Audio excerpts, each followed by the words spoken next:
Ladies and gentlemen, thank you very much for joining us this edition of Leak Project. I'm your host, Rex Bear, and we're going to be discussing several topics today and how they all relate to the transhuman movement, weather changes, chemtrails, and a multitude of mind control type scenarios. Now, check out leakproject.com, get access to exclusive content. I would like to let you know about some discounts that we have with some different guests that have been on the show, like Gerald Clark. If you purchase any of his books or products, go to geraldclark77.com. You'll get a 10% discount if you use the code LEAKPROJECT. And if you are looking for a way to supplement fruits and vegetables, I'm sure all of you know how important it is to get at least 5 or 6 servings of organic fruits and vegetables daily. If you don't, like most people do not have a chance to do, or if they even get the opportunity, it just can be difficult, and especially finding organic. And then if you cook them, it takes away some of the nutrients essentially. So there's this really cool product called Juice Plus, and I've been using this stuff now for about 3 years. I look at it as preventative maintenance just because I do my best to eat organic, non-genetically modified foods. I keep my red meat content low. I do like fish and different seafood. But check out this link on Leak Project. If you click on the banner right here at Juice Plus, it'll actually just talk to you a little bit about the product and what it has to offer. Essentially, it's over 20 fruits and vegetables in these pills, and they're not synthetic, which is nice because I've had a lot of different vitamins in the past that'll have 1,000, 2,000% vitamin C and other vitamins, yet they're synthetic, and your body doesn't really need that anyway. Now, the Juice Plus stuff is fruits and vegetables, and that's what I like about it. I've personally been taking this stuff now for 3 years, and if you're looking for a good vitamin or a supplement to vegetables and fruits, check it out. It's called Juice Plus. Now, also go to leakproject.com and check out our guest section here. If you go up here and you notice the guest section, if there's a specific topic you'd like to hear about or a guest that you've listened to in the past, you want to hear them again. Another thing I want to bring to your attention is if you become a member at Leak Project, you can log in and get access to all the shows ad-free. All you need to do is create an account. To create an account, it's absolutely free, so check that out as well. All right, now let's get into the meat of the discussion today. I've had several requests to talk a little bit about CERN and how it could be affecting the jet streams. I'm not an expert with either, but I do know somebody that is 100% expert with CERN because he used to work at CERN. He's actually been to the facility, and he worked at there's a CERN type of facility in Texas that was closed down many years ago because they couldn't get the funding to keep it going. At least that's the official story. And he worked at that location as well. This guy is brilliant. He actually made the cameras that went to the moon. He made the cameras that went around the world. He created the cameras. He built them. So I can't wait to have an opportunity to speak with him. He lives by Dallas, and we're going to go out there and see some of his equipment that he put together and have a really cool interview with him. And I found out that we're actually related, not by blood, but by friends, and I thought that was pretty cool. Several weeks ago when we met, the circumstances of us meeting wasn't that good, yet it was very nice to make contact with him. Great guy. Felt like I've known him forever, and we'll be talking to him in the future. So the jet streams right now, you guys, are acting really strange. They've diminished by about 20%, and I don't know what's going on. Now, this chart right here, this was supposed to be, let's turn this back on here and see if you can kind of see it slowly moving there. But anyway, I don't know what the cause is to that, if there's a big concern. The problem with the slowdown and eventually shutdown is, as it talks about here on Wikipedia, is if you read this, global warming could shut down the thermohaline circulation, trigger cooling in the North Atlantic, Europe, and North America. This would particularly affect areas such as British Isles, France, the Nordic countries. Now, major consequences, apart from cooling, could also see an increase in major floods, storms, a collapse in the plankton stocks. We're seeing all this stuff now, aren't we? More frequent and intense El Nino events. I think we're seeing all this right now. So next thing I want to discuss with you guys, this is very interesting. The Rothschilds invested a 70% stake in Weather Central. What is Weather Central? It's a company that provides weather data and production tools to the media industry. How peculiar. It was founded in 1974 by Terry Kelly. The company has 180 employees and 70 meteorologists. The largest provider of broadcast interactive web weather solutions for media companies in the U.S., Canada, Mexico, and the Philippines. has over 400 broadcast television clients in 21 countries worldwide. They also have applications for the iPhone, Android devices called My Weather. So one of the things I find fascinating about this is in 2011, E.L. Rothschild, LLC, acquired a 70% stake in Weather Central. Why? Obviously, it's a good investment nonetheless, but why are the Rothschilds so hell-bent on controlling the weather? Could it be because if you control the weather, you can control economies, you can control the future of people's livelihoods, farming, industry, cause a flood, cause a drought, a blizzard, ice storms, tornadoes, hurricanes? Stuff's been talked about since 97. Congress got together in 97 with the Department of Defense, and they outlawed weather wars internationally. Internationally is the key word here, because domestically it seems as if they're doing all sorts of stuff. I remember a few years ago when there was some crazy tornadoes going on, worse than usual. It was like the year of tornadoes, and there was this weird, what was it? Mold, like this genetically modified mold or something. And I wonder if it was weaponized. I wonder if these were beta tests, because a lot of people died from this mold more than from the tornadoes. Talk about a nasty weather weapon, combining tornadoes with mold. Some nasty stuff. Now, if you just type in Rothschilds purchase Weather Central, there's going to be a whole bunch of articles that pull up, such as the Wall Street Journal. Even the Rothschilds are weather obsessed. Business Wire. You can pull it up on a multitude of websites here. And these aren't just conspiracy websites, guys. I mean, we're talking the Wall Street Journal, Business Wire. It's the real deal. Now, this is from geoengineeringwatch.org. Dane Wigington wrote this article. I'm just going to show you a little clip from it, essentially, a small paragraph, and I've got it zoomed in here. Now, we've talked to Dane Wigington before, and this guy is on the forefront, cutting edge when it comes to chemtrails, geomodifications. I've talked to hundreds of people from around the world on different subjects, and we get into some pretty intense conversations. And when I talked to Dane, I got to tell you, he freaked me out, discussing how hot the Earth's gotten over the years and how much damage has been to the Earth because of these chemtrails in the atmosphere. I keep up with the radiation every single day. I've got a built-in Geiger counter into my MTM watch. And another thing, too, I'd recommend you guys, if you do want to keep track of the radiation levels, pick up one of these watches. You can actually click the link directly on leakproject.com and look at these watches. I love them. I've had this thing for 3 years, and I've seen the radiation levels fluctuate from as little as 0.04 all the way up to 4.2. It was up to 4.2 when I was in an airplane flying to Alaska. It's pretty high, you guys. And it also was up pretty high close to Devil's Tower. I thought was quite interesting. It got up to 0.6 in Devil's Tower. I'm referring to microsieverts per hour. Usually it hovers around. Lately it's been hovering around 0.1 microsieverts here in San Antonio. So look at this right here. Defense contractor, Raytheon, does all the forecast modeling for the National Weather Service and NOAA. Lockheed Martin does the modeling for the FAA. Since both of these private defense contractors are up to their necks in weather modification patents and programs, the forecasts are more or less the scheduled weather. Mind-blowing.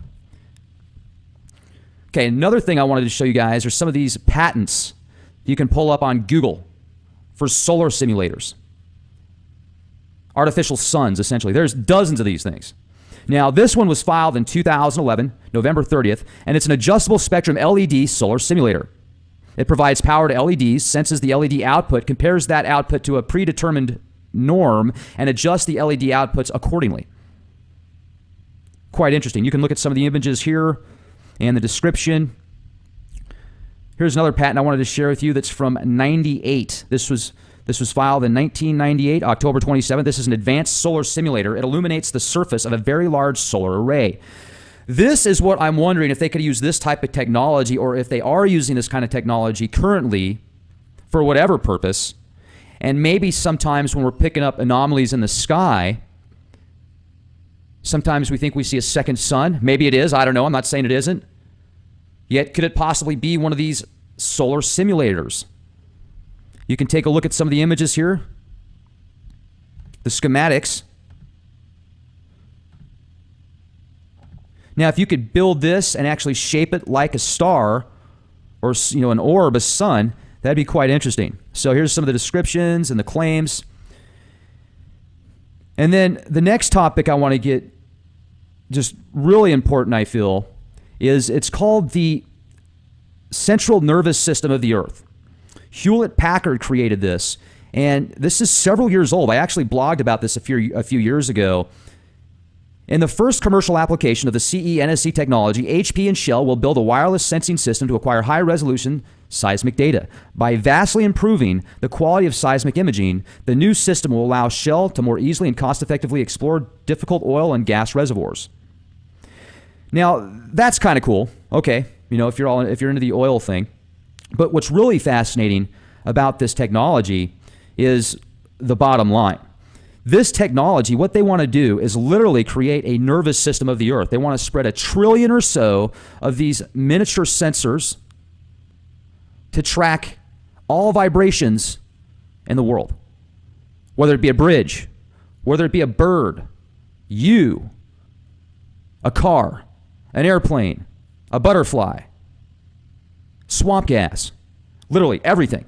They want to track every single movement on the planet. Now, this is like 6 years old, you guys. This stuff came actually older than that. They started talking about this in 2009. Look up central nervous system of the Earth. You can click on this Wikipedia link right here, and I'll share this with you. You can also pull up, let me share this with you too. If you go to, just type in Hewlett Packard nervous system of the Earth, scroll down a little bit here, and you're going to be able to read the actual paper right here that was put together by Hewlett Packard that shows how everything is tracked with nodes and microchips. Now let's take this a step further. Let's look at the chemtrails, nanotechnology, supercomputers.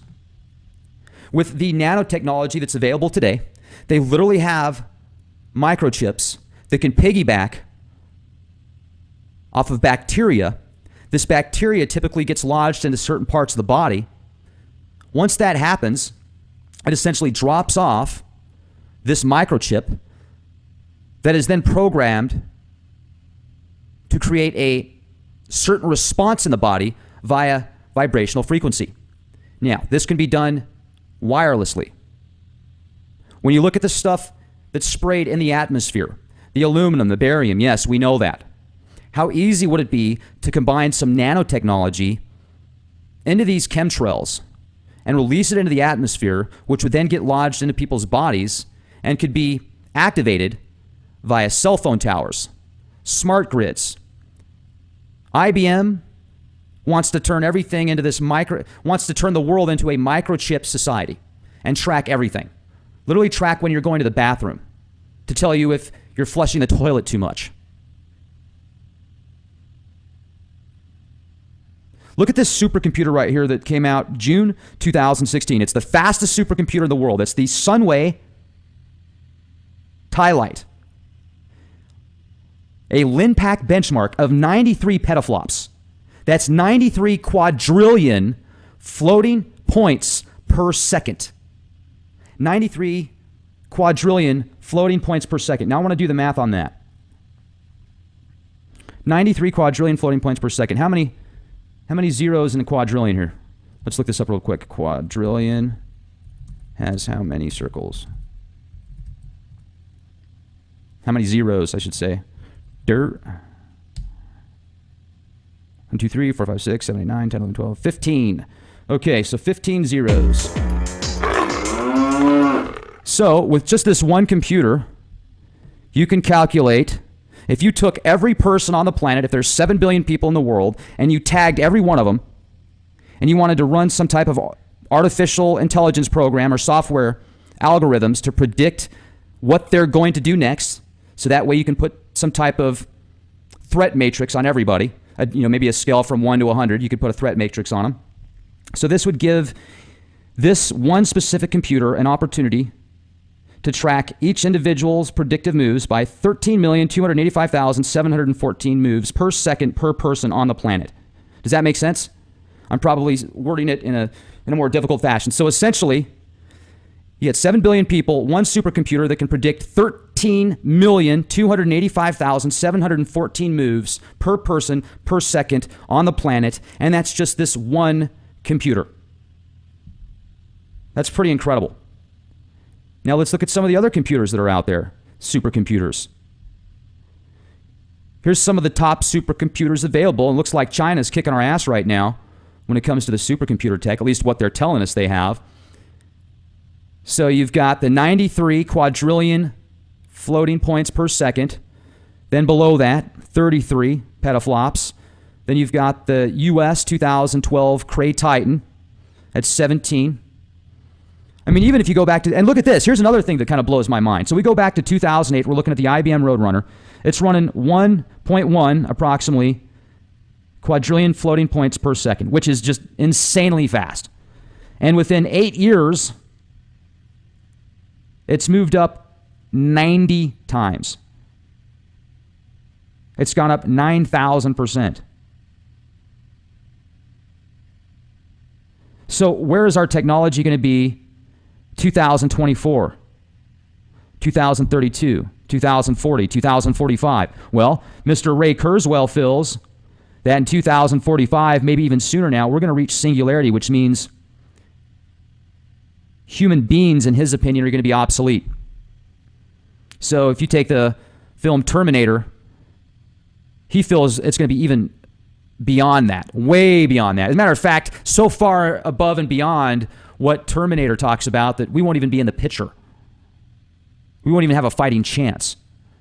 He thinks computers and artificial intelligence is going to be so advanced by that time, essentially, that all human thought combined with our processing brain power together, every one of us on the planet, this sentient intelligence is going to be able to outperform all of us combined 1 billion-fold, essentially. How do you feel about that? And did you know that Mr. Kurzweil is also a chief future officer at Google, where they proudly sell Android phones? It's just mind-boggling. I mean, you can't make this stuff up. The transhuman movement, the transgender agenda, it all goes hand in hand. Now, I can see a lot of benefits with technology. Don't get me wrong. I mean, there's a lot of amazing things that we can do with tech. Yet, do we want to be the batteries for technology? How about that AI robot that came out and had a glitch on TV that said it would kill all humans? And then they made a joke about it. Now, I watched that video, and it really didn't spook me out that much because it seemed as if the person that created that robot actually kind of baited it to say it. So they made a big spin on it or whatever. So I'm not going to go down the, oh no, the robot said it wants to eat us. Although they do have an eater robot as well, and this is no joke. Let me find this for you real quick. The energetically autonomous tactical robot can actually feed on dead people, literally. So if there ever is a post-apocalypse and they want to clean up all the carcasses from the Walking Dead lemmings, the EATR is a perfect opportunity. You can see down here the fuel sources. The eater was programmed to consume certain types of vegetation as biomass to convert into fuel, and only those types of vegetation. The eater could also use other fuels such as gasoline, kerosene, cooking oil, or solar energy. The company also included chicken fat as one of the proposals of a fuel source. Wonderful chicken fat and human fat, I'm sure. I mean, this stuff's crazy, you guys. Welcome to the New World Order. It gets more exciting every single day. Let's add to this stuff the Skynet. Speaking of Terminator, I know you guys all know what Skynet is that has seen Terminator, but did you know that Skynet is a real satellite system that was incorporated all the way back in the 60s? They've got several levels of Skynet. You can go back into August 19th, 1970. Skynet 1 was launched on a Delta M. It was placed in orbit, essentially, and then you've got the Skynet 2, Skynet 3, Skynet 4, Skynet 5. And these are spy satellites, you guys. Why did Terminator use the term Skynet in its movies about an artificial intelligence combined with robots that tries to kill off the human population? And then you look it up, there really is a Skynet. It's just, it all comes together if you really think about it. Where are we going with this? Even the X-Men, if you guys watch the X-Men series, they couldn't take on the artificial intelligence in the near future. Do you remember that? Did you see that recent X-Men film? Not the most recent one, but previous to that, where there was an artificial intelligence robot that was created that was so powerful, it took out all the X-Men. They couldn't even compete. So yeah, let's keep working on this transhuman movement and try and create something that'll destroy us. And not only that, I mean, how would it destroy us? Would it treat us the way some of those people that do factory farm chickens? Would it treat us that way? Would it hook us into these machines and fill us up with hormones to where we could only walk a couple of feet and then would collapse because we were so fat that our bones wouldn't take it? Would they encapsulate us in a dungeon essentially and not let us see light because they'd get a little bit better yields?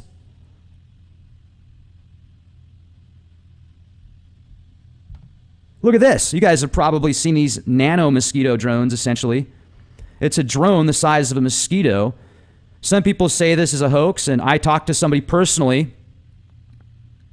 His father-in-law helped design these things. So that's a conspiracy too, I'm sure. And this is another conspiracy. You can't buy this right now. It's a nano camera. Look at how small it is. It's a little bit bigger than a match, essentially. You can get it either with a microphone or without. I'll show you what it looks like without. You can go to this website and purchase one. The ultimate voyeur tool. Look at this thing. A digital camera that's available to the public. Imagine nano cameras that get lodged in your body, and then the powers that be that could tap into it with your cell phone. Wouldn't that be fun? Or just activate a stroke, or maybe a heart attack, or blindness, or maybe make you go numb, or maybe when you're in the car driving somewhere, they just shut you off for a second, make you pass out because they don't like what you're talking about on the internet.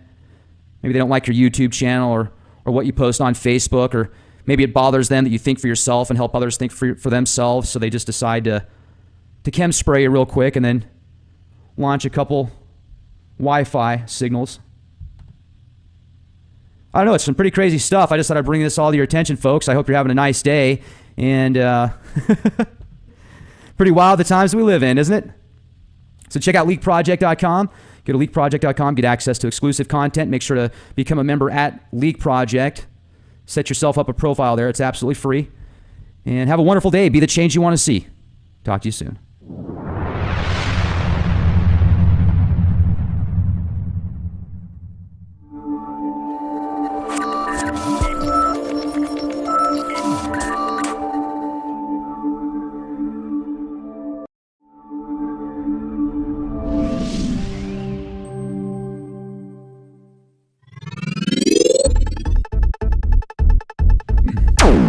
Ladies and gentlemen, thank you very much for joining us this edition of Leak Project.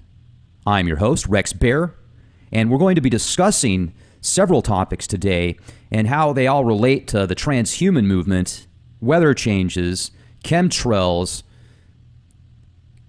and a multitude of mind control type scenarios.